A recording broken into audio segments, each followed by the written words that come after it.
Assalamualaikum warahmatullahi wabarakatuh. Perkenalkan, saya Muflis Hadi Nugraha. Jadi pada kesempatan kali ini saya akan mereview sebuah tesis tentang elemen rancangan kota yang ditulis oleh Nur Hidayat Mila Jingga dan Lili Mauliani. Jadi tesis tersebut berjudul tentang kajian elemen perancangan Hamid Sirfani pada kawasan kota satelit, yaitu kota Bintaro. Kota satelit merupakan suatu daerah yang memiliki sifat perkotaan, dan daerah ini memberi daya dukung bagi kehidupan kota. Kota satelit terbentuk akibat perkembangan yang di dalam inti kota. Bintaro merupakan kota satelit di kota Jakarta yang letaknya berada di pinggiran kota Jakarta. Oleh karena itu, kajian elemen perancangan kota ini perlu dilakukan untuk mengetahui di kawasan Bintaro menerapkan prinsip dari ahli perancangan kota Hamid Sirfani. Selanjutnya, pendahuluan. Seiring berkembangnya kota-kota di Indonesia, lajunya pertumbuhan penduduk di kota dipengaruhi oleh meningkatnya urbanisasi. Perkembangan perkotaan memang akan meningkatkan perkembangan ekonomi. Tetapi dengan banyaknya penduduk di suatu kota, maka banyak juga kegiatan dan kota itu menjadi padat. Lama-kelamaan, kota tersebut tidak dapat mencukupi kebutuhan penduduknya. Contoh kasusnya, kota Jakarta. Kota Jakarta adalah kota yang padat penduduknya dan termasuk kota metropolitan.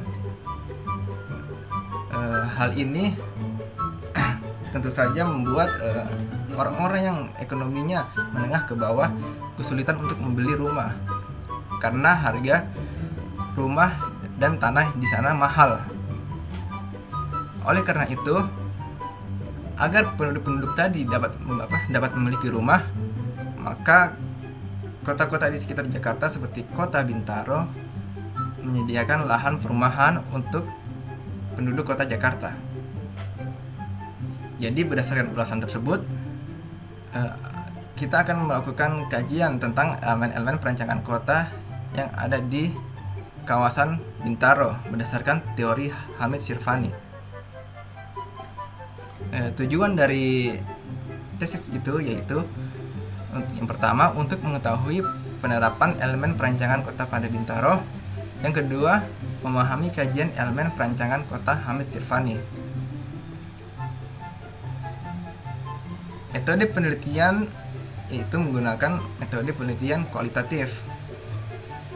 Pendekatan penelitian yang dilakukan adalah penelitian deskriptif.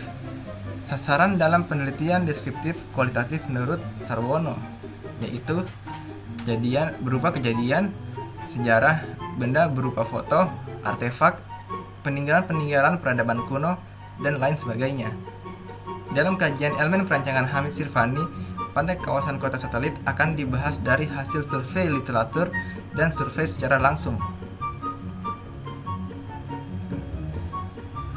Hasilnya yang pertama yaitu tata guna lahan atau land use. Pada dasarnya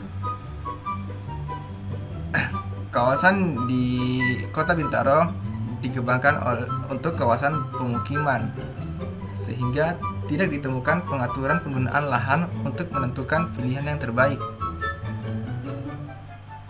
Jadi untuk land use pada kota Bintaro yaitu kurang teratur karena fungsi komersil itu masih berhamburan karena yang tadi itu awalnya kota ini untuk wilayah pemukiman.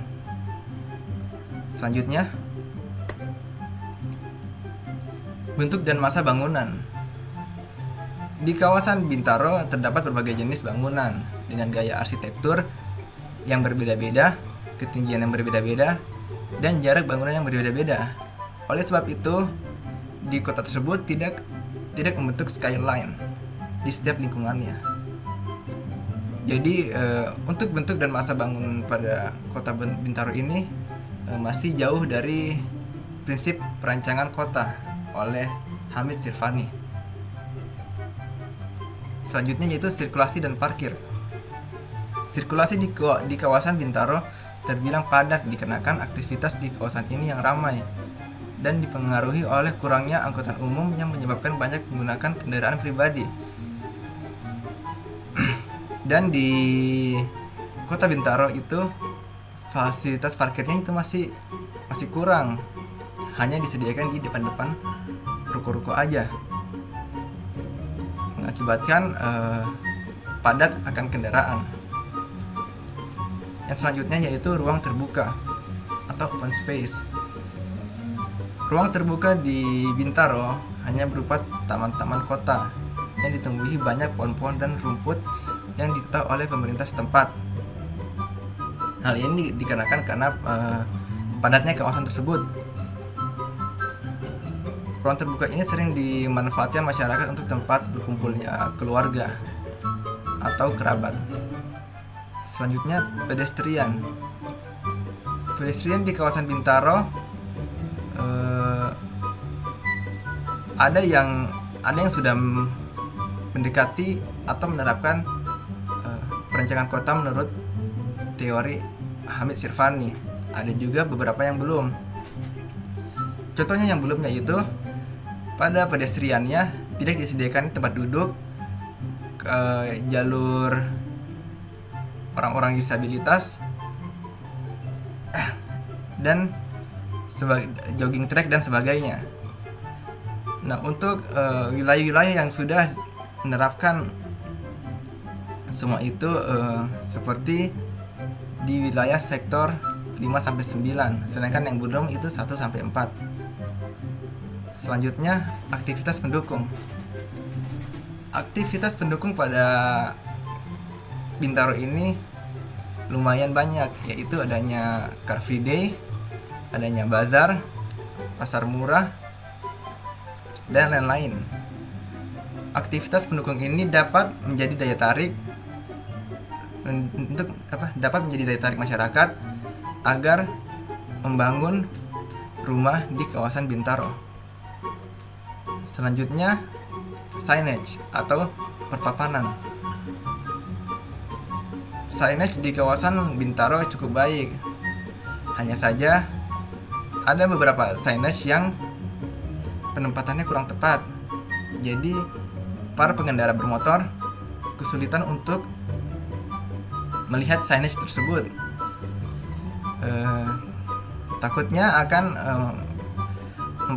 menghambat jalur lalu lintas atau lebih parah lagi menghambat kecelakaan.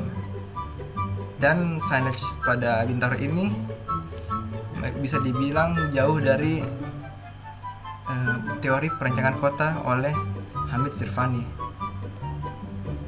Dan yang terakhir, preservasi.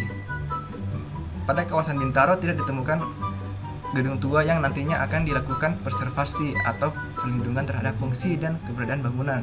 Namun, untuk masa yang akan datang, fasilitas yang dapat dipreservasi dari kawasan kota satelit Bintaro adalah fasilitas berupa taman-taman kota yang saat ini sudah terlihat baik, terutama di area-area sektor 7, 8, dan 9.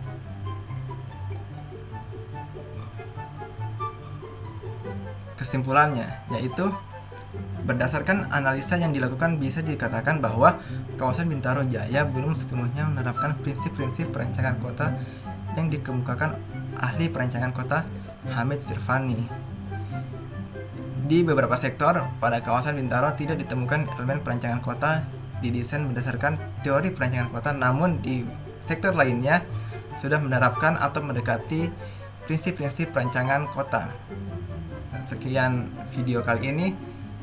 Terima kasih atas perhatiannya. Wassalamualaikum warahmatullahi wabarakatuh.